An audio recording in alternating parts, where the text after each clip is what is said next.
Mmh. Bonjour tout le monde, bienvenue à notre panel sur l'adaptation aux études anglophones en génie.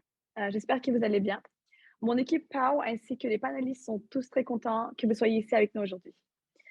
Sierra et moi allons d'abord commencer par une petite présentation sur la génie ainsi que POW, notre association étudiante. Puis on suivra avec les panélistes qui pourront vous raconter leur expérience. Ma première question pour vous ce soir est la suivante. À quoi pensez-vous quand je dis ingénieur? Que veut dire ingénieur selon vous? Et n'hésitez pas à ouvrir votre micro ou écrire votre réponse dans la conversation. Donc, à quoi ça vous pensez quand je dis ingénieur?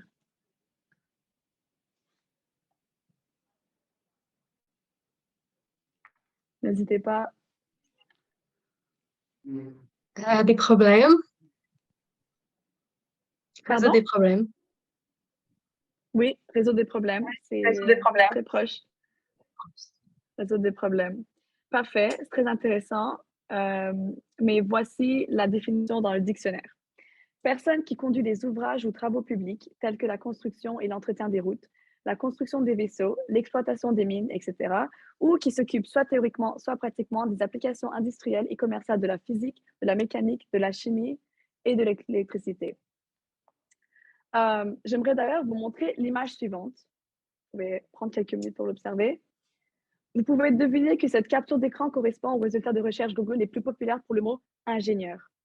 Alors, je ne sais pas pour vous, mais moi, j'ai beaucoup de questions. Pourquoi sont-ils tous des hommes? Et pourquoi les casques et les plans? Même si ces images représentent un aspect de l'ingénieur, nous pouvons vous garantir que c'est une profession bien plus diverse et intéressante que des simples casques et schémas. Je passe à Sierra. Oui, je me mute. Alors, qu'est-ce que c'est l'ingénierie en réalité? L'ingénierie inclut plusieurs compétences générales, incluant la pensée créative, trouver des solutions aux problèmes, ainsi que des compétences techniques, telles que appliquer la science et la logique à des problèmes réels. Et ça nous donne des opportunités globales. Alors, vous avez probablement entendu de la procédure scientifique qui inclut 4 étapes, mais il y a aussi une procédure d'ingénieur qui inclut une 5e étape. Alors, la première étape, définir le problème. La deuxième étape, planifier des solutions. Ensuite, élaborer ces solutions et tester le modèle. La procédure d'ingénieur inclut aussi une 5e étape qui est de réfléchir et revoir la conception de cette solution.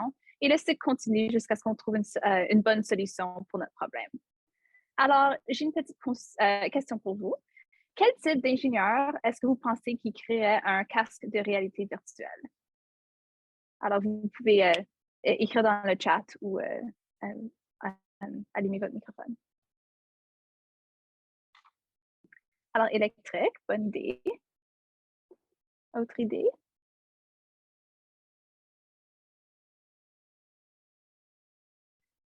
Alors, c'est mécanique. Oui, aussi une bonne idée. Mécanique. Parfait. Alors, c'est actuellement une question piège.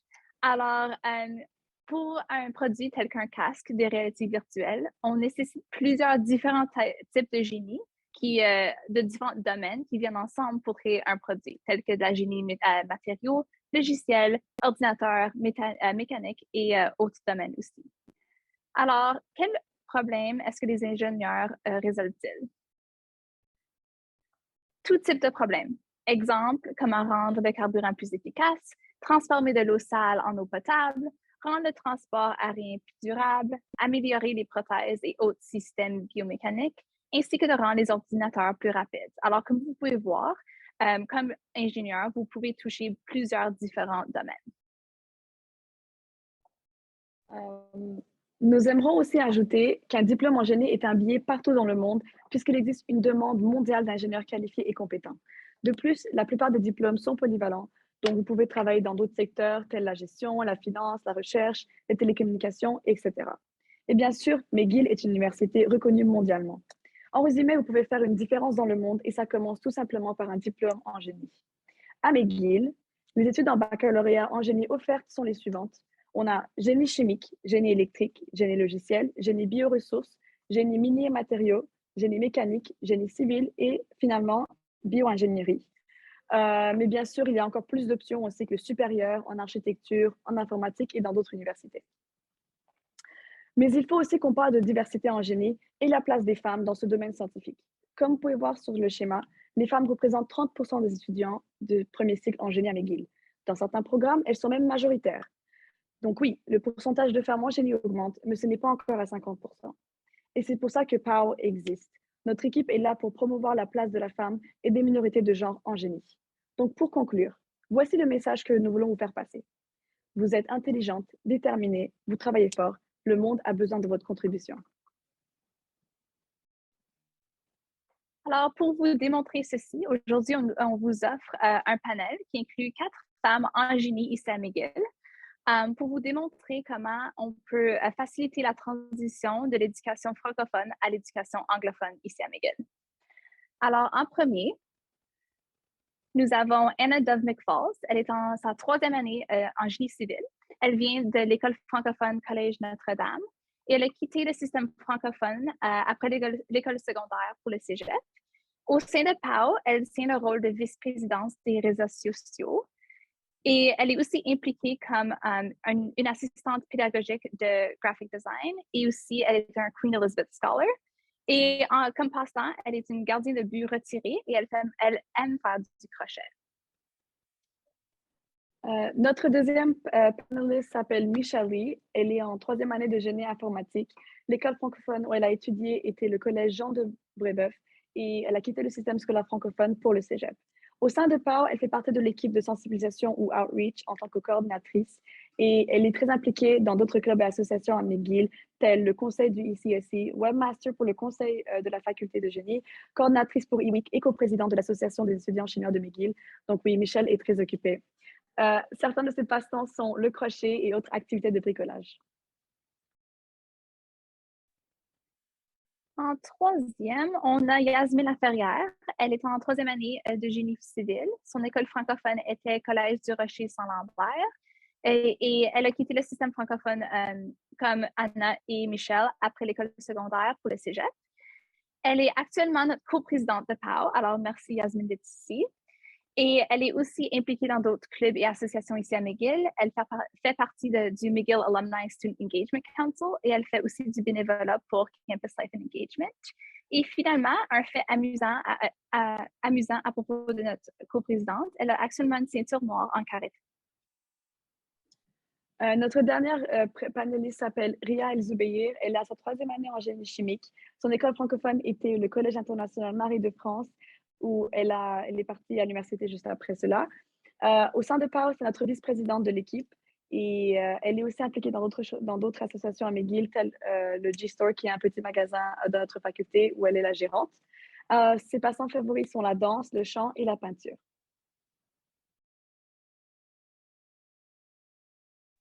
Donc, voici nos panélistes ont été présentés et maintenant elles vont pouvoir vous parler et expliquer leur expérience. Donc maintenant, nous allons passer à la période des questions pour nos panélistes. Et la première question est, pourquoi avez-vous rejoint un club comme POW? Comment ça a pu aider à votre transition à McGill? Et Anna, la parole est à vous. Allô tout le monde, moi c'est Anna. Je veux juste vous dire que j'ai pas d'électricité chez moi, donc ça se peut que ça devienne très sombre pendant le panel. Mais c'est vrai que j'ai rejoint Paul parce que je me rappelle même quand je suis allée aux portes ouvertes de McGill, Paul était venu présenter l'équipe à tout le monde qui visitait. Et dès ce jour-là, je voulais faire partie de ce groupe de femmes. Alors, je me suis jointe à l'équipe cette année. On est dans les réseaux sociaux. Je suis vice-présidente. Donc, tout ce qu'on voit sur Instagram, Facebook, LinkedIn, TikTok, c'est moi et mon équipe qui sont derrière ça. Donc, je pense, je voulais vraiment comme apprendre à connaître d'autres femmes en génie qui ne sont pas nécessairement dans mon programme. Donc, moi, je suis en génie civil. Donc, POW, ça permet de rencontrer des femmes qui ne sont pas dans mon programme. Et c'est vraiment une belle équipe. Donc, c'est pour ça que je me suis rejointe à POW. Oui, c'est la même pour moi. Et prochaine, je vais passer la question à Michel. Oui, donc vraiment similaire pour moi aussi. En fait, j'ai rejoint PAO parce que mon premier contact avec, c'était vraiment le programme de mentorat que PAO offre aux étudiants au cégep et au secondaire. Et on m'a donné un mentor qui était vraiment très, très, euh, qui était involved beaucoup, désolée, c'est quoi involved? Impliqué beaucoup à McGill. Donc, elle m'a vraiment montré comment c'était bien d'aller à McGill et l'espace où elle pouvait plus grandir avec du monde qui était comme elle. Et j'ai choisi par la suite, quand je suis rentrée à McGill, de joindre PAO parce que moi aussi, j'ai pensé que j'avais besoin d'un espace où je pouvais trouver du monde comme moi. Donc, une femme en génie. Et comme Anna mentionné, à connaître d'autres gens dans les autres différents programmes de génie parce que moi, personnellement, je suis en génie info. Donc, on n'est vraiment pas beaucoup, beaucoup de femmes. Et c'est donc quelque part où je peux vraiment devenir amie avec du monde comme moi. Donc, prochaine, Yasmine, est-ce que tu peux toucher un petit plus à propos de comment ça a aidé votre transition à McGill?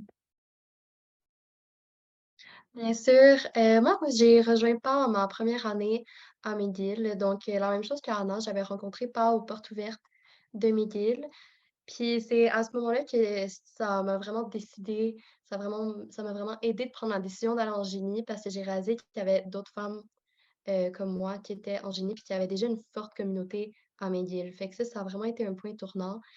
Parce qu'avant, j'avais toujours la perception qu'il y avait juste des cas, j'avais pas 100 dans toutes mes notes, fait que je me disais, je suis pas assez intelligente de toute façon pour aller en génie. Fait que vraiment, le fait de voir d'autres filles qui me disaient de venir en génie, puis qu'il y avait une communauté, ben, ça m'a vraiment encouragée. Fait que j'ai rejoint PAO parce que je voulais vraiment redonner ça à la communauté. Donc, ça m'avait aidé, je voulais continuer le cercle, puis vraiment redonner. Donc, c'est ça que j'ai fait. J'ai rejoint PAO ma première année. Puis là, ça fait 3 ans que je suis avec cette merveilleuse équipe qui m'a beaucoup redonné. Ma première année, c'était en Zoom à l'université, comme je pense toutes nos autres panélistes ici. Mais pour moi, aller à toutes les semaines aux événements de PAO, ça m'a vraiment créé des bonnes amitiés, telles que Ria, que j'avais rencontrée ma première année. Puis je pense que ça m'a beaucoup aidé là, parce que c'était difficile de faire des amis, tu sais, quand tu peux pas aller sur le campus. Donc, je pense que ça a beaucoup aidé ma transition, juste en termes de me créer une petite communauté puis des filles qui me ressemblent. Oui, ça c'est vrai, c'est vraiment important, cette communauté que nous avons ici. Riaz, est-ce que tu veux ajouter un petit plus? Oui, alors moi, en fait, j'ai rencontré Pao pour la première fois avant même d'aller à McGill. Donc, j'ai découvert Pao à travers la conférence de Pao qui se passe chaque année. Donc, je ne sais pas si jamais vous avez déjà découvert cette conférence. Aussi, si je cherche mes mots, c'est parce que je parle anglais depuis 3 ans maintenant et ça fait un moment que je n'ai pas parlé français. Mais oui, du coup, ma première année de cégep, je suis allée à la conférence PAO et honnêtement, j'avais jamais pensé à faire du génie, comme jamais, jamais avant cette journée-là. Donc là, je me suis dit, waouh, ces filles sont vraiment cool. Je me suis dit, ah, comme ça pourrait, tu sais quoi, ça pourrait être une option pour moi. Je savais pas vraiment, j'avais jamais pensé à ça, puis je savais vraiment pas qu'il y avait des femmes en génie. D'abord, je savais pas c'était quoi le génie, point. Du coup, honnêtement, c'était une des facteurs pourquoi je suis allée en génie chimique. Et du coup, quand je suis rentrée à McGill, je savais que je voulais faire partie de PAO parce que je voulais vraiment faire partie de ce groupe d'étudiants qui m'ont permis de trouver ma voie et puis montrer aux autres jeunes filles que c'est une option aussi. Puis honnêtement, c'était une super bonne décision. Je trouve que ça a vraiment aidé ma transition à l'université parce que, comme Yasmine l'a dit, surtout la première année qui était en Zoom, mais juste en général, c'est la première année, tu arrives, t'as pas nécessaire, tu connais personne encore. Et du coup, c'était un groupe d'amis que j'ai rencontré très rapidement parce qu'on est on fait beaucoup d'événements ensemble. Euh, donc, c'était une façon facile de s'impliquer dans la vie étudiante puis s'intégrer. Euh, donc, ouais, vraiment, c'était top et ça a vraiment aidé la transition entre le cégep et l'université, je trouve.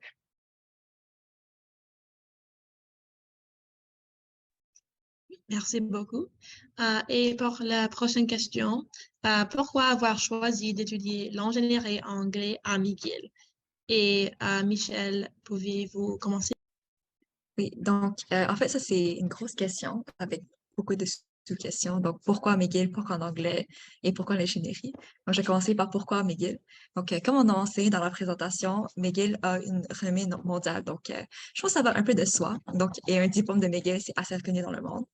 Mais aussi parce que je me disais que un peu hors du Québec, l'anglais, c'était le langage un peu plus standard. Donc, une éducation en anglais, c'est un peu plus versatile si je désirais aller étudier quelque part d'autre ou travailler quelque part d'autre dans le futur. Et je me dis aussi que c'est mieux d'apprendre en anglais à l'université que faire la transition plus tard dans le marché du travail où je vais devoir réapprendre beaucoup plus de choses dans une langue que je suis beaucoup moins familière. Et généralement, pourquoi j'ai choisi le génie? Aussi parce que je me suis dit que c'était un programme d'études qui pouvait offrir beaucoup de possibilités sur le marché du travail. Et je me disais que ça allait être un emploi un peu plus stimulant que d'autres, où tous les jours, je ferais quelque chose de différent. Et généralement, un peu plus factuel. Je pense que ça paye bien aussi. Donc, c'est pourquoi j'ai choisi l'ingénierie en anglais à McGill. Correct. Mais maintenant, je vais passer la même question à Yasmine. C'est quoi ton expérience? Donc, j'approuve avec Michel. Il y a beaucoup de sous-questions dans cette question plutôt simple. Pour moi, d'abord, pourquoi j'ai choisi le génie? Au début, je savais que j'aimais les maths, puis je savais que j'aimais la physique, et je savais que j'haïssais écrire des essais ou écrire des textes. Euh, donc, ça m'a un peu menée au génie. Fait que si jamais tu te sens comme ça, va en génie. Euh, Puis après ça, j'ai rencontré un prof qui était ingénieur à l'université. Puis tout le monde m'encourageait d'aller en médecine, en pharmacie. Puis je leur disais, oui, mais moi, j'aime pas ça la chimie. Malgré qu'on a des ingénieurs chimiques, ça va pas, non? Mais je suis en génie civil. Donc, je pense que mon choix d'abord pour aller en génie, c'est que un bac en génie, c'est un bac en résolution de problèmes. Donc, après que tu as fait un bac en génie, tu peux résoudre tous les problèmes, peu importe c'est quoi les variables, peu importe que ça soit de la physique, peu importe que ça soit la COVID-19, ça te donne un bac pour vraiment prendre un gros problème, le réduire, trouver des variables, puis trouver une solution. Fait que je pense que c'était ça ma décision là, d'abord d'aller en génie, parce qu'on est quand même jeune quand on fait cette décision-là, puis on n'est pas trop sûr de nous. Euh, Fait que c'est vraiment un bac, là, comme Michel a dit, qui donne beaucoup d'opportunités, qui peut être appliqué à beaucoup d'autres choses après dans la vie. Fait que c'est ça qui est intéressant. Puis pour McGill, je vais être vraiment honnête, ma première décision, c'est que je vis sur la rive sud et Polytechnique, c'est extrêmement loin de chez moi. Donc, j'étais pas mal entre McGill et Concordia, là, qui étaient proches de chez moi. Puis là, c'est sûr que McGill, ben, il y a la renommée, il y a beaucoup. Ce que McGill te donne, c'est des expériences puis des opportunités de rencontrer des gens, de faire des contacts, puis d'avoir des opportunités de leadership dans des comités comme PAO.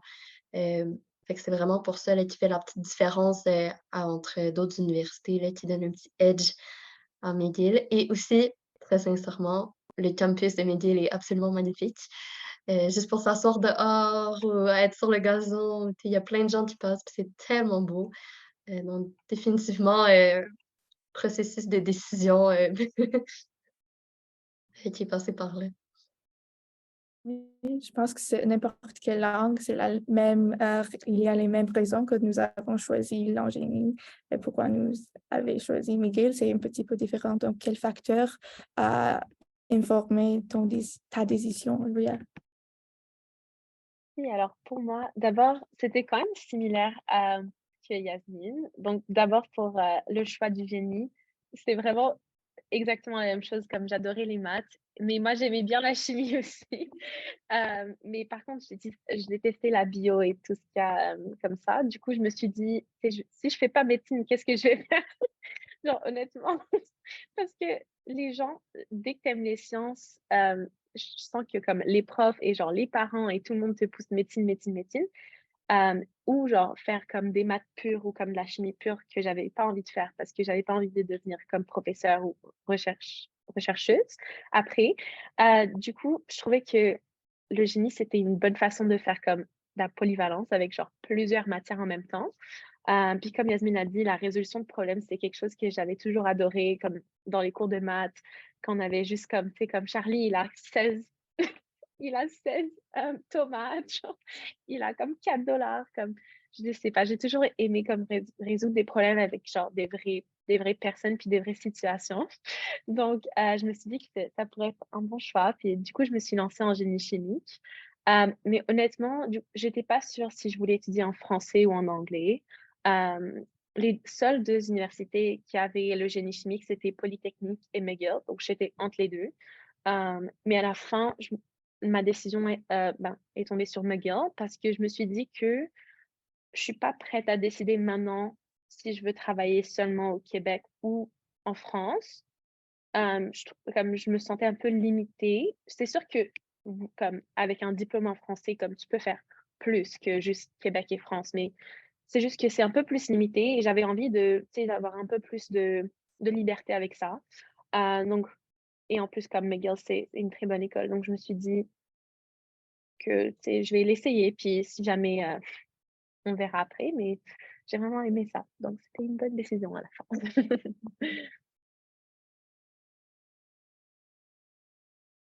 Cool. Et finalement, je vais passer la question à Anna, c'est ton expérience. Oui, c'est vraiment une bonne question. Moi, j'ai fait la transition de l'école francophone à anglophone après le secondaire. Donc, j'ai décidé d'aller à Dawson et je pense que c'est vraiment ça qui m'a poussée à aller à McGill parce que j'avais déjà fait la transition de français à anglais et je voulais pas retransitionner au français. Donc, j'ai choisi Dawson un peu parce que c'était au centre-ville et j'ai aussi joué au soccer à Dawson. Et à l'université, j'allais jouer au soccer, mais finalement, j'ai pas joué. Mais j'ai fait la transition aussi à McGill à cause du sport. Et ma sœur aussi, elle a comme 2 ans de plus que moi, elle était à McGill. Donc, je pense que j'ai un peu comme choisi McGill à cause de ça, du sport de ma sœur qui aimait ça. Et je voyais un peu, je pense, la vie étudiante est très différente entre McGill et Polytechnique pour le génie. McGill, c'est beaucoup plus, il y a plus d'étudiants qui viennent d'ailleurs. Donc, c'est vraiment plus, je dirais, comme l'université américaine où il y a beaucoup de gens, c'est très international. Il y a beaucoup de gens qui n'habitent plus chez leurs parents. Versus à Polytechnique, je pense que c'est beaucoup des Montréalais. Donc, c'est encore beaucoup de gens qui habitent chez leurs parents et souvent, après l'école, ils vont directement chez eux. Ils ont d'autres amis qui viennent de Montréal. Donc, McGill, les gens sont plus ouverts à apprendre des nouvelles personnes et créer des nouvelles amitiés. Donc, je pense aussi ça, c'est vraiment un bon facteur à prendre en compte pour prendre cette décision. Puis le génie, je pense, ben, dès secondaire 5, j'adorais mes cours de physique. Donc, je vais faire quelque chose en physique. Et ouais, j'ai choisi génie civil parce que je trouvais que c'était quelque chose de très large, que je pourrais faire plein de choses avec ce bac. Donc, voilà. Oui, c'est intéressant que la langue est un petit, pas un facteur trop grand dans la décision. C'est plus à propos de l'école spécifiquement et la vie des étudiants à l'école. Donc, Ella va poser la troisième question. Ah oui, je posais cette question à Yasmine. Quelle était votre plus grande difficulté en rentrant à McGill étant un étudiant qui avait étudié en français? Comment avez-vous surmonté cette difficulté? Je pense que je vais commencer avec quand je suis rentrée au cégep, parce que quand je suis rentrée au cégep, c'était en anglais, puis j'avais étudié toute ma vie en français avant. Euh, donc, pour moi, ça a été une adaptation assez différente, dans le sens que je suis pas anglophone, je suis vraiment francophone de base. Puis, il y avait beaucoup de mots que je comprenais aucunement. Je pense mes 2 premiers mois de cégep, je savais pas c'était quoi un slope, juste attendre que je réalise que c'était une pente. Puis là, je me suis dit: «Oh mon Dieu, j'ai manqué beaucoup de choses dans mes cours». Hem, Fait que je pense que la façon que je me suis vraiment adaptée au cégep, c'est juste que je googlais littéralement tous les mots que je comprenais pas. Puis après ça, une fois que tu l'as googlé puis que tu sais c'est quoi, ben c'est fini, tu sais, comme tu vas t'en rappeler. Fait que je pense que c'était vraiment mon meilleur outil. J'ai eu une transition un peu en douceur parce que j'allais au cégep en anglais, donc mes profs étaient en anglais, puis mes travaux étaient à remettre en anglais, mais toutes mes amies étaient francophones. Donc c'était une transition un peu plus smooth, là, je dirais, que directement être projetée en McGill, ce qui était bien, pour moi. Je parlais déjà anglais avant, fait que je comprenais c'est quoi qui se passait. Il y avait juste quelques mots à déchiffrer, mais je dirais qu'après 2 mois, j'étais vraiment correcte, puis je réalisais plus que j'allais à l'école en anglais. C'est vraiment une courbe d'apprentissage qui est exponentielle, là, donc faut pas s'inquiéter avec ça, ça se trappe super vite. Puis la différence quand je suis rentrée à McGill, c'est que là, tout le monde parlait en anglais aussi avec tes amis. Fait que là, tes amis parlent en anglais, puis en français. Fait que ça a été une petite deuxième transition pour moi parce que les expressions francophones, ça s'adapte pas nécessairement en anglais, c'est pas les mêmes choses. Hem mais j'ai vraiment décidé de me lancer dedans et de juste accepter que je devais découvrir c'était quoi l'anglais. Puis le fait d'avoir beaucoup d'amis anglophones, ça fait en sorte que j'ai appris les expressions anglophones, j'ai appris comment mieux parler, versus parler comme un anglais plus international, là, vraiment, savoir comment dire, les petites phrases, puis les petits, comment faire les blagues, puis les tournures de phrases, puis tout ça. Donc je pense que ça m'a aidé juste me projeter à 100% puis décider de tout faire en anglais. Puis maintenant, sincèrement, je pourrais pas réétudier en français. Mon bac, tous mes termes, tous mes mots sont en anglais, puis je sais même pas c'est quoi en français. Donc l'adaptation est assez rapide, je dirais.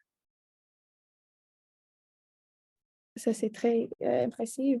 Comme moi, je peux imaginer que socialiser en anglais est très difficile à une nouvelle école comme ça, si grand à McGill. Ria, avez-vous une expérience similaire? Ouais, en fait, c'est un peu une expérience, ben, similaire à ton expérience au cégep, mais opposée à celle de McGill. Parce que moi, je parlais déjà anglais. euh, Comme je parlais anglais avec ma famille et mes amis, mais j'avais appris le français comme à l'école.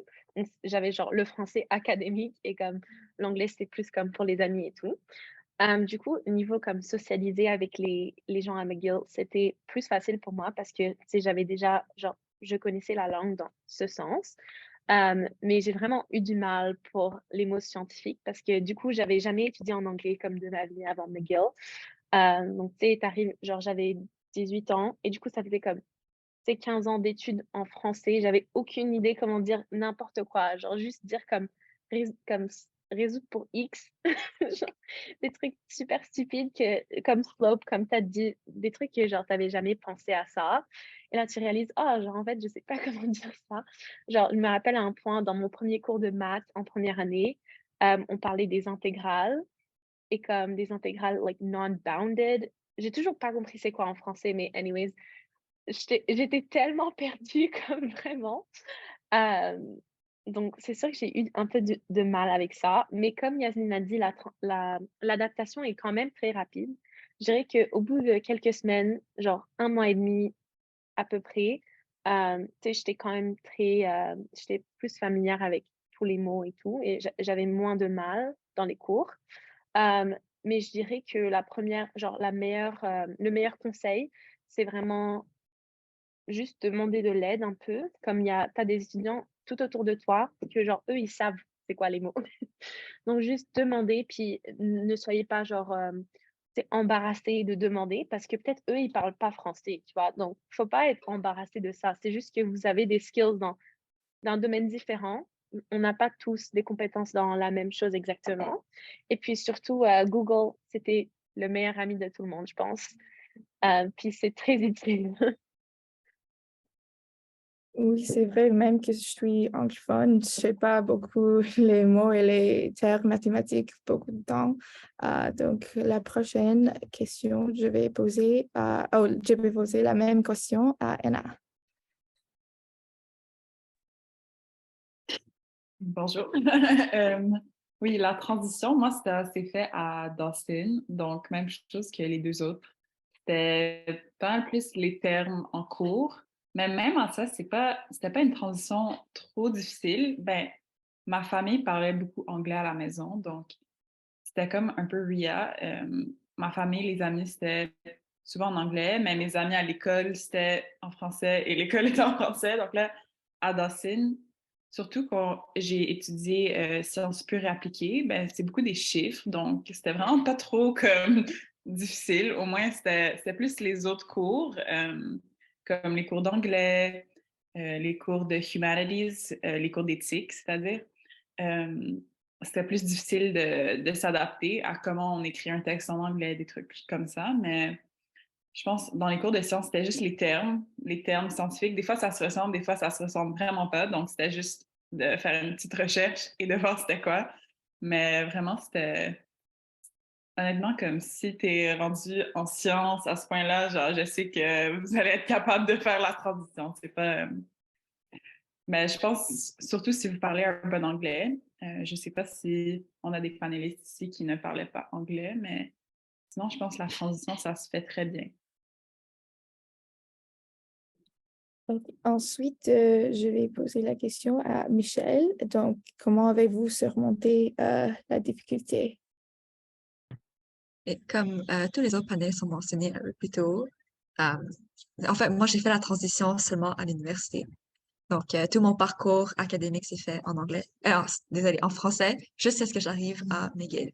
Et en fait, c'est ça. Donc, en génie, c'est beaucoup plus des chiffres, un peu moins, c'est comme des formules, des chiffres, des équations, et beaucoup moins comme euh, parler beaucoup, écrire beaucoup. Donc, pour moi, ce qui était le plus difficile, c'était moins académiquement, mais vraiment plus socialement. Donc, l'environnement genre, dans lequel on apprend. Parce que les cours, ça peut passer, mais je trouve que la vie étudiante en anglais, c'est vraiment plus différent. Surtout que pas mal partout au Québec, on met beaucoup d'emphase sur vraiment parler en français pour la préservation de la langue.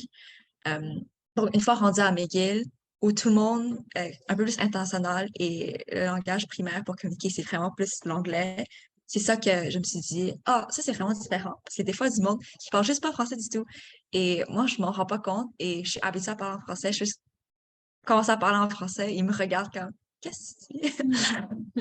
Et je trouve ça assez drôle parce que c'est quelque chose qu'on réalise pas vraiment, surtout qu'on a grandi dans un environnement vraiment plus francophone. Donc, rendu ici, c'est juste vraiment, faut que j'arrête de prendre l'habitude de comme juste switcher en français. Et ça, ce qui m'a vraiment aidé, c'est trouver du monde qui est un peu comme moi aussi. Donc, eux m'ont vraiment aidé à intégrer la vie étudiante aussi. On pratique beaucoup à parler plus en anglais. Et ça m'a beaucoup, beaucoup aidé à vraiment comme m'immerser dans la vie étudiante en anglais.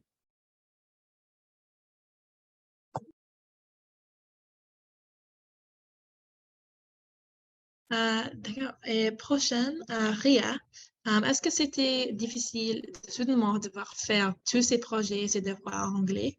Comment avez-vous fait la transition? Ok, ben, je dirais que d'abord, les projets et les devoirs, c'est mieux que les examens parce que tu as tout le temps chez toi. Donc, c'est sûr que au début, ça m'a pris un peu plus de temps parce que, tu sais, je devais faire mes recherches, je devais d'abord comme comprendre la question, ensuite comme le faire et comprendre comme quel mot je dois utiliser à quel point. Euh, donc, c'est sûr qu'au début, ça m'a pris plus de temps que les autres, je dirais. Hem, mais tu sais, au fur et à mesure que tu le fais, puis surtout en génie, je dirais, ou juste dans les sciences en général, on a tellement de genre, projets à faire chez nous comme donc tu vas t'habituer très rapidement parce que il y en a tu vas en faire beaucoup. Hem, donc oui, je dirais comme tu as plein de ressources, comme tu as les sites de traduction, tu peux demander des questions aux autres élèves, tu peux chercher, tu sais, les mots dans ton cours. Donc c'est un peu difficile au début, mais c'est très faisable. Puis je dirais aussi un truc important à savoir, c'est que si vous ne le savez déjà pas, c'est qu'à McGill, on peut rendre n'importe quel, devoir, projet, écrire n'importe quel examen ou faire n'importe quelle présentation en français. Donc tout ce qui est noté, peut être fait en français. Donc c'est genre, comme c'est la langue officielle, une des langues officielles du Canada, on a le droit de faire ça.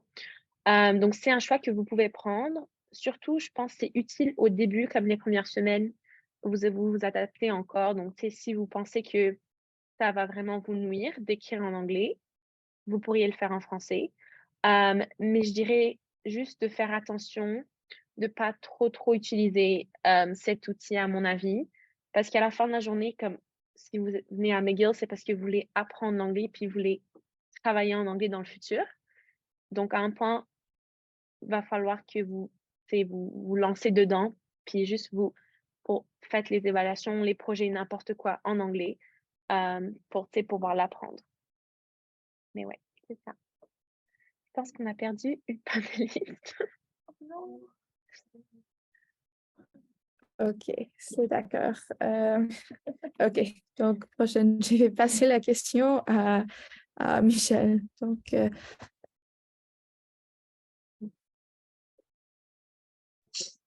Oui, donc, pour répondre à la question, si c'est difficile, je pense qu'il y a toujours un peu de difficulté dans la transition, juste parce que c'est deux langues différentes. Mais comme Réa a mentionné, à McGill, on peut toujours ramener nos travaux en français, donc c'est pas vraiment un problème. Mais je pense aussi que généralement, euh, les concepts en génie sont vraiment plus associés aux maths et moins au langage même. Donc, même si tu comprends vraiment la matière quand tu l'expliques en anglais, tu peux toujours aller sur Google, chercher une expression en français et quand même pouvoir appliquer le concept sur tes devoirs un peu plus tard, étant donné que c'est un peu moins concentré sur vraiment euh, répondre par la langue même. Donc, par exemple, mais si pour certains de nos cours, donc je pense que pour tout le monde en génie, on a un cours de communication et quelques autres cours, on doit écrire des longs textes et aussi dans les cours complémentaires. Ça m'a pris un peu plus de temps à m'habituer à vraiment penser en anglais et à trouver des expressions, comment vraiment penser dans une autre langue. Mais ça vient un peu avec le temps. Donc, le plus on se pratique, le plus facile ça devient. oui, c'est un bon conseil. Donc, finalement, Yasmine, quel outil avez-vous utilisé? Allô, j'ai perdu mon électricité. Donc, si jamais je coupe, faites juste continuer. Euh, donc, pour moi, je pense c'est sûr que le génie, c'est beaucoup de numéros, c'est beaucoup de chiffres. Fait que les travaux en tant que tels, c'est pas si difficile de s'adapter. Pour moi, ce qui avait été difficile, c'est comprendre la question. Parce que des fois, dans la tournure des phrases ou qu'est-ce qu'ils demandent, je comprenais pas le bon sens de la question. Fait que surtout comme dans des cours de probabilité et statistique, je calculais pas les bonnes probabilités. Fait que j'ai perdu des points pour ça, mais bon, on s'adapte, puis on apprend de ses erreurs, puis on continue. Puis c'est mieux de faire ces erreurs-là comme à l'université que sur le marché du travail, quand il faut que tu calcules des trucs pour un édifice, puis que tu n'avais pas bien compris c'est quoi qu'il fallait que tu calcules. Donc, c'est sûr que c'est bon, puis ça nous prépare pour le futur. Mais j'avoue qu'encore aujourd'hui, là, quand je lis des examens, des fois, je dois relire la question 2, 3 fois. Là, je ne suis pas trop sûre de ce qu'ils me demandent de calculer. Mais il ne faut pas être gêné de demander au professeur ou si c'est des travaux, de demander à nos amis pour confirmer c'est quoi qu'il faut faire. Oui, c'est vrai qu'il faut être très important de comprendre ce que la question demande. Il faut que tu comprends ça. Donc, euh, nous pouvons passer à la prochaine question. J'ai posé ces questions à Yasmine encore, désolée. Comment avez-vous fait pour intégrer la vie étudiante à McGill si vous n'étiez pas doué en anglais? Est-ce que tous les étudiants se parlent en anglais? Donc, je vais commencer juste par dire qu'Anna a perdu toute électricité, puis c'est pour ça qu'elle n'est pas dans le Zoom. Juste une petite annonce. Mais pour poursuivre avec la question, pour intégrer la vie étudiante à McGill, je pense que ce qui a vraiment été le mieux pour moi, c'est d'intégrer la communauté de PAO, parce que ça faisait en sorte que je faisais partie d'une communauté que beaucoup de gens parlaient déjà français ou avaient des connaissances du français. Fait que quand je connaissais pas des mots ou quand je bafouillais, ils savaient qu'est-ce que je voulais dire pareil. Puis de juste parler. Il ne faut pas avoir peur, vu qu'on ne sait pas bien parler, de ne pas parler, parce que sinon, on ne va jamais apprendre. Fait que faire partie de la communauté de PAO qui est sans jugement, qui est là pour nous aider, ça m'a vraiment aidé à juste apprendre et à me développer là-dedans. Donc, je pense que ça a été une grosse partie de mon intégration étudiante. Parce que là, je connaissais des filles qui étaient beaucoup plus vieilles, des filles de mon âge, des gens qui connaissaient d'autres personnes, fait que ça faisait un plus gros groupe pour s'intégrer, surtout qu'on était en ligne, donc ce qui rend la tâche un peu plus compliquée. Puis je dirais que ben, c'est sûr que tous les étudiants parlent anglais. Donc, sur le campus, si tu te promènes, ben, tu entends l'anglais comme langue. Je dirais que pas mal tout le monde a une deuxième langue qu'ils savent parler, que ce soit le français, que ce soit l'arabe ou que ce soit d'autres dialectes, parce qu'il y a beaucoup d'étudiants internationaux à McGill. C'est sûr que je dirais qu'il y a quand même une bonne proportion du campus qui parle français parce qu'on reste quand même au Québec. Euh, Puis il y a une majorité d'étudiants là, qui sont quand même de Montréal, donc il y a une connaissance du français. Je dirais aussi que j'ai eu plusieurs professeurs qui parlaient français aussi. Euh, donc, ouais. Mais c'est sûr que la langue parlée sur le campus est l'anglais ou, dépendamment de tes amis, un franglais plus ou moins compréhensible pour ceux qui parlent pas les deux langues. Oui, nous avons une grande quantité d'étudiants qui viennent d'autour du monde et nous ne sommes pas tous anglophones ici, donc il y a beaucoup de personnes que tu peux demander ou que tu peux te supporter avec les difficultés comme ça. Je vais passer la question à Ria. Ouais, alors, pour moi, c'était similaire. Donc, je dirais la, la meilleure façon de s'intégrer dans la vie étudiante à McGill, c'est vraiment de s'impliquer. Donc, ça veut dire, si vous êtes intéressé par un club ou, tu sais, il y a un projet de design ou, tu sais, n'importe quoi, juste s'impliquer dans la vie étudiante et vous allez rencontrer beaucoup de personnes. Parce que dès que vous rencontrez comme un groupe, le groupe, il connaît l'autre groupe, puis là, tu es connecté avec tout le monde. Donc, tu sais, même si c'est juste, vous avez envie de travailler, comme vous avez envie de faire de l'argent, il y a des petits boulots sur le campus ou comme, tu sais, tu peux, des boulots de service à la clientèle où là, tu peux rencontrer, tu sais, des gens autour de toi parce que tu les sers et tu peux dire coucou, tu peux rencontrer plus de gens. Donc, c'est vraiment ça que j'ai suivi. Puis ça m'a vraiment permis de bien m'intégrer dans la vie étudiante. Puis je dirais que même si l'école est anglophone, on est quand même au Québec. Donc, il y a quand même beaucoup de personnes qui parlent français. Mais ça dépend, tu sais, ça dépend les gens. Comme moi, par exemple, comme c'était un peu, comme pas chanceuse, mais c'est juste le hasard a fait que comme les amis avec qui je me suis faite, ils sont tous francophones. Du coup, on parle tous français entre nous. Euh, Du coup, tout ça pour dire que c'est possible, comme si vous vous sentez un peu plus confortable à parler français, vous allez quand même trouver des gens qui parlent français. C'est pas comme juste des gens qui parlent anglais. Puis même s'ils parlent pas français, la plupart comprennent le français. Donc si jamais comme vous parlez un anglais cassé la première semaine, mélangé avec un peu de français, ils vont quand même comprendre. Puis tu sais, vous allez quand même être capable de communiquer, puis faire des amis et tout. Ouais. Oui, il y a les gens qui viennent avec toutes des différentes expériences comme ça. En ton expérience, Michel, c'était comment pour vous?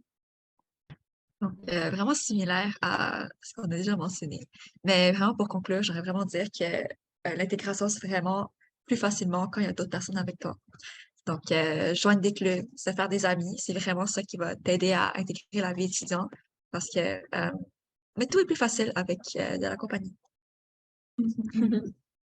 C'est vraiment important, la vie étudiante, ça fait l'expérience plus enjoyable comme ça quand c'est très difficile, passer temps à une école très difficile. Donc, pour conclure, la question que nous avons finir avec, c'est avez-vous des outils à recommander ou des conseils à donner pour faciliter une transition éventuelle? On peut commencer avec Ria. Ouais, alors, honnêtement, la première année, j'ai vraiment utilisé 2 sites web que je trouvais super utiles, que du coup, je vous conseille. Un s'appelle DeepL. Je vais envoyer les noms, dans le chat. Donc ça s'appelle DeepL, c'est un site de traduction, donc comme Google Translate, mais juste beaucoup, beaucoup mieux. Donc il y a vraiment, tu sais, ça fait beaucoup plus de sens quand ça traduit. Du coup, je pense qu'on a perdu Yasmine, qui a aussi perdu, l'électricité, donc mais c'est OK. Du coup, oui, c'est un super bon site de traduction. Puis en plus, vous pouvez, upload des documents en PDF, puis ça les traduit entièrement. Donc c'était vraiment utile pour moi comme, pour traduire des cours que j'avais pas compris ou juste, si je devais rendre un devoir et j'avais besoin d'un mot ou d'une phrase ou d'un paragraphe, n'importe quoi. Puis l'autre site que je vous conseillerais, ça s'appelle Otter AI. Je vais aussi l'envoyer sur le chat. Puis ça, c'était vraiment utile pour enregistrer et transcrire mes cours. Donc, c'est comme un service qui enregistre, mais en même temps, ça tape tout ce qui est dit et puis ça les sauvegarde. Donc, c'est super utile parce que tu peux revenir lire les cours tapés plus tard ou même, tu sais, as la transcription en live. Du coup, si tu as besoin de sous-titres, par exemple, pour comprendre le prof en anglais, c'était vraiment utile pour moi. Donc, je vous les conseille et je vais envoyer les noms dans le chat maintenant. Oui, c'est les outils très intéressants que je n'ai pas entendus encore. Et prochaine, Michel, avez-vous des conseils à partager? Oui, donc pour commencer, puis on aurait dû apprendre à se connaître plus tôt. J'aurais eu ces livres aussi. Mais sinon, personnellement, je trouve que tout est dans la préparation. Donc, moi, je me suis beaucoup essayé de m'habituer à parler en anglais avant d'arriver à l'université. Et je me suis pratiquée en regardant des émissions en anglais, en lisant beaucoup de littérature en anglais aussi. Et je pense que ça, c'est ce qui t'aide beaucoup à la compréhension. Sinon, ça, comme on a dit dans beaucoup des autres questions, ça aide beaucoup d'avoir un groupe d'amis qui parlent en anglais parce que ça aide d'avoir de l'immersion dans genre sa vie routinière. Donc, plus que juste lire en anglais, regarder des trucs en anglais, c'est bien de pouvoir vraiment se pratiquer. Et c'est aussi parce que je pense que c'est plus facile d'apprendre quand on pratique. Donc, avoir autour de soi beaucoup de monde qui pratique en même temps que toi, ça aide beaucoup. Non, oui, c'est la même chose pour moi. Pratiquer et l'immersion est définitivement les stratégies qui marchent le plus pour moi. Et Yasmine, avez-vous quelque chose à partager aussi? Ouais, c'est clair que je suis d'accord avec Ria puis Michel. Je pense que mon meilleur conseil, c'est de juste pas avoir peur ou de pas être intimidé d'avoir un accent euh, ou peu importe. J'ai justement une de mes amies récemment, ça fait quand même 3 ans que je suis à McGill, qui me dit Hey, je viens de réaliser que t'as pas un aussi grand accent qu'avant. Puis qui me disait Tu pourrais passer pour une anglophone maintenant. Ce qui est vraiment bon parce que c'est sûr qu'en parlant tous les jours pendant 4 ans, ben, on s'habitue, puis on développe un nouveau langage.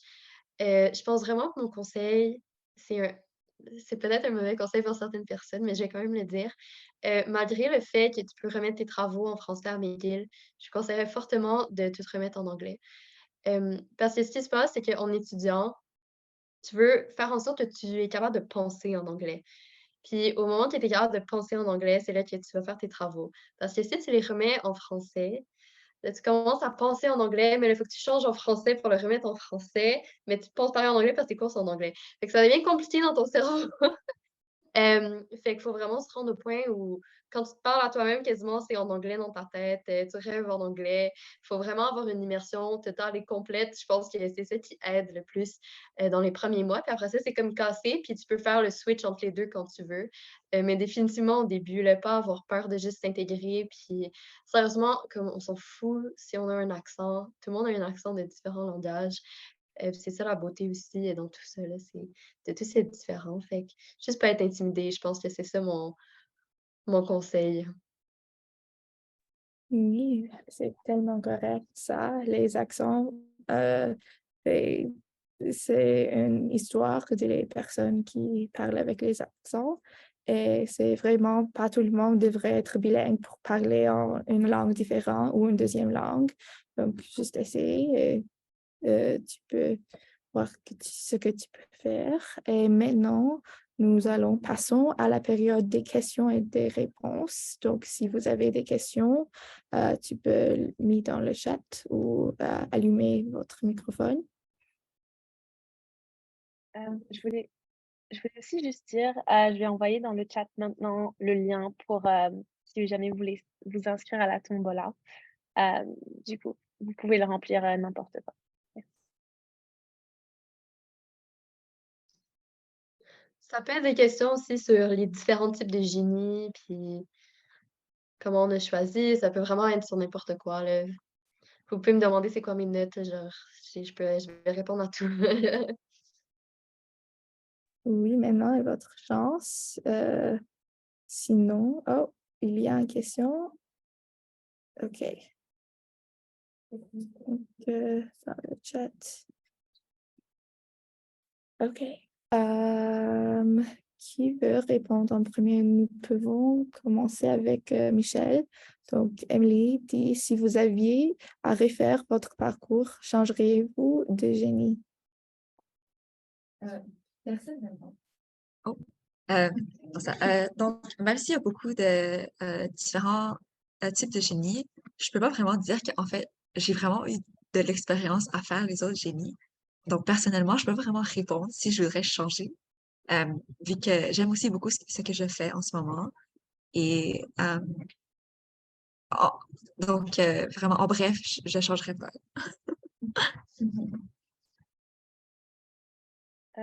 Oh, bah, je peux y aller.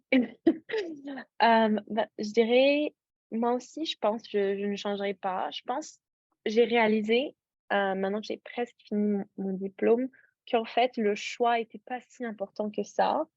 Comme, bien sûr que c'est important, mais genre le génie en général, c'est tellement vaste et comme c'est vraiment, tu apprends une façon de penser et de résoudre des problèmes. Comme, et du coup, les compétences que tu apprends avec ton diplôme de génie, tu peux l'appliquer dans n'importe quel domaine genre, oh my god, j'arrive pas à parler. N'importe quel domaine qui t'intéresse plus tard. Donc, si jamais, genre, j'ai fait mon bac en génie chimique, mais en fait, j'ai réalisé que moi, j'aime vraiment ça, la génie mécanique, je pourrais vraiment avoir un poste en génie mécanique. Comme je pense qu'il y a aucun problème.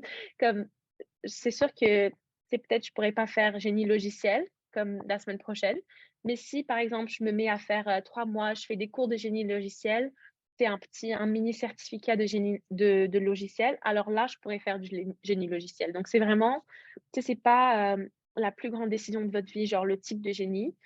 Euh, du coup, moi je suis très contente avec le choix de mon diplôme et je pense que j'aurais pas changé. Ouais, je suis d'accord avec Ria dans le sens que j'ai des amis qui ont aussi changé de type de génie en cours de carrière. C'est sûr que si tu décides d'aller à l'université, ben le but, c'est pas nécessairement de finir le plus rapidement possible, c'est d'avoir une formation qui dure à vie. Donc, changer de génie, c'est vraiment pas la pire des choses, surtout qu'il y a beaucoup de cours qui se recoupent euh, dans la première année. Par contre, ce que je dirais, c'est vraiment se questionner avant de choisir quel génie. Tous les types de génie ont relativement des différences quand même. Donc, il faut vraiment penser à soi-même puis se dire, bon, c'est quoi que moi j'aime faire d'abord? C'est quoi ma personnalité? C'est sur quel projet que j'aimerais travailler? Euh, Parce que c'est sûr qu'il y a des différences. Moi, je suis en génie civil, je ne changerais jamais mon type de génie. Je suis extrêmement contente avec le type de génie que j'ai choisi. C'est juste pour te donner un exemple, supposons qu'on pense à un train. Ben moi, en tant qu'ingénieur civil, ben, je vais penser à tout le train. Donc, je vais penser à où le train va, quel parcours il va prendre, est-ce que ça va passer à travers la forêt, tandis que l'ingénieur mécanique, mais il va peut-être être plus focusé sur les roues en particulier, puis comment est-ce qu'on pourrait les maximiser. Un ingénieur électrique, ben, peut-être que c'est un train électrique qui va devoir penser à faire de l'électricité dedans. Un ingénieur du logiciel, il va vouloir coder des différents programmes pour savoir c'est quand que le train tourne. Fait que c'est sûr qu'on va tous travailler sur un train, mais ce qu'on va vraiment faire sur le train va être différent. Donc, c'est là qu'il faut finir se poser la question, c'est quoi que moi, en tant que personne, j'aimerais travailler dessus? Puis moi, je suis une personne qui est très, très macro, là. J'aime ça gérer les gens, j'aime ça gérer beaucoup, beaucoup. Fait que pour moi, le génie civil, là, c'était parfait avec ça. On peut rajouter génie chimique dans le train si jamais ça fonctionne avec du charbon. Euh, Fait que vraiment, tout est adaptable à tout. Ça dépend juste quelle partie vous voulez attaquer. Oui, ça c'est vraiment la même. Oh, désolée. OK. Je voudrais dire que les cours sont avant les sujets différents dans les différents types de génie, mais après la bac, tu pouvais faire ce que tu veux au travail. Et donc, la deuxième question vient de Louise. Elle dit, est-ce que vous comptez poursuivre pour un master ou rentrer sur le marché du travail après ton bac? Donc, oui, peux-tu prendre cette question? Ouais. Alors, d'abord, coucou Louise. C'était ma mentee pour le programme de mentor de PAO. Mais du coup, moi, je compte aller sur le marché de travail après que je finis mon diplôme. Mais maintenant que je suis presque à la fin, je me demande vraiment si j'ai envie de faire un master à un point parce que, tu sais, j'aime quand même ça étudier, puis ce serait quand même triste de plus étudier de ma vie après, cette année qui arrive.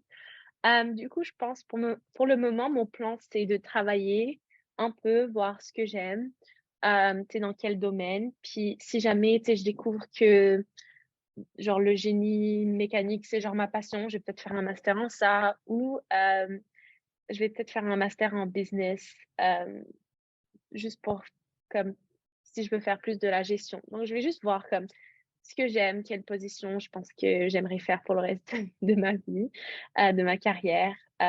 Mais je pense retourner aux études à un point. Et pour le moment, c'est le temps de travailler.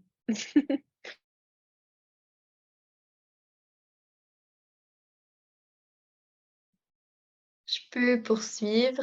Moi aussi, je me suis posé la question l'année passée si je devrais rester aux études ou continuer. Je pense que quand j'étais au secondaire, je n'étais plus capable d'étudier, je voulais plus être à l'école, je voulais juste commencer à travailler.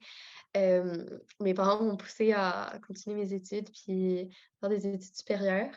Puis je pense que j'ai vraiment découvert l'amour d'étudier à l'université parce que tu étudies vraiment quelque chose qui t'intéresse. Moi, des cours de français, j'haïssais ça. Pendant ma tête, c'est une perte de temps. Mais là, juste avoir des cours de maths puis de physique tous les jours, c'était tout super intéressant. Fait que c'est sûr, j'ai découvert un amour. J'ai décidé de commencer à faire la recherche avec un professeur pour voir si ça m'intéresserait faire des études supérieures. Parce que quand tu fais des études supérieures, c'est vraiment pour avoir une carrière en recherche et être un prof à l'université, on s'entend. Euh, j'ai vraiment pas aimé ça. C'était pas mon type de personnalité. Je suis vraiment trop dynamique, j'ai vraiment trop d'énergie. Ça prenait trop de temps dans ma tête. Fait que c'était pas un bon fit pour moi, mais j'ai beaucoup d'amis qui vont continuer au master. Donc, je pense que ça dépend c'est quoi ta personnalité. Donc, moi, je vais continuer sur le marché du travail en génie civil. Donc, j'ai un stage cet été à Pomerleau dans une compagnie de construction. Donc, j'espère poursuivre avec cette compagnie-là après mon bac. Puis je pense que Maria, là, ça se peut que je revienne dans quelques années, peut-être faire une maîtrise en business pour faire de la gestion un petit peu plus élevée de projet, ce qui est très intéressant. Mais ouais, sur le marché du travail directement après aussi. Donc, généralement, je me dis, aussi une des raisons pour que je choisis génie, c'est parce qu'avec seulement un bac, tu peux immédiatement aller te trouver du travail et ça va être assez bien pour le reste de ta vie. Donc, tu n'as pas nécessairement besoin comme d'autres programmes où tu dois gagner un master's, un PhD pour vraiment te qualifier et devenir comme le l'emploi au complet, l'employé. Mais non, c'est ça. Mais sinon, je sais aussi que sur le marché du travail, le nom d'ingénieur est vraiment bon. Mais plus que ça, comme Yasmine aussi dit un peu dans le futur, on peut get un MBA, donc une maîtrise en administration des affaires. Et ça te donne beaucoup, beaucoup plus de value en tant qu'employé. Donc, généralement, c'est bien d'avoir un peu d'expérience sur le marché du travail. Donc, après ton bac, tu peux aller travailler quelques années. Et aussi, beaucoup de compagnies vont aussi sponsor ta maîtrise, surtout si tu fais un MBA. Donc, c'est bien de penser à où tu vas aller un peu plus tard dans le futur et qu'après ton bac serait une bonne option de aussi poursuivre un master. Oui, il y a des options. C'est... Oh, désolé. OK. Il y a plein d'options pour choisir après ton bac, mais maintenant, ça, c'est les choix que nous devrions faire après le bac. Et, donc, je vais poser une autre question à vous. Donc, est-ce qu'il existe-t-il des différences notables entre l'enseignement anglophone et francophone non liées à la différence de langue? Nous pouvons commencer avec euh, Yasmine. Donc, des différences entre se faire enseigner en anglais versus en français sans que ça soit une différence comme de langue. C'est ça la question? Oui, c'est correct. Désolée. Euh, Non, nous pouvons changer la Sincèrement, question si... Oui.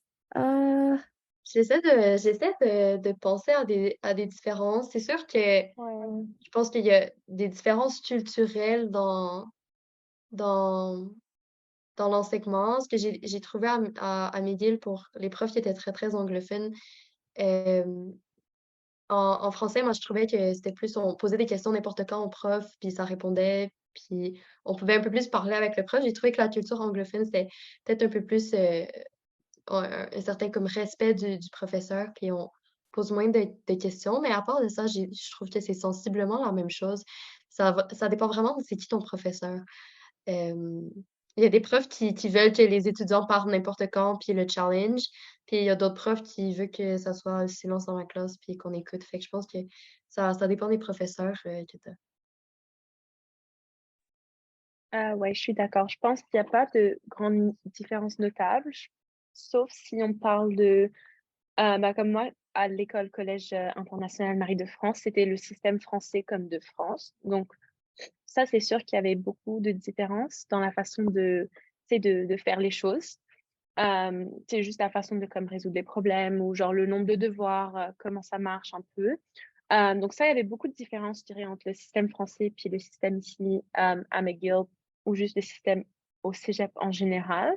Mais si on regarde les cégeps francophones, anglophones ou les universités francophones ou anglophones, je dirais pas qu'il y a des grandes différences niveau genre système d'études.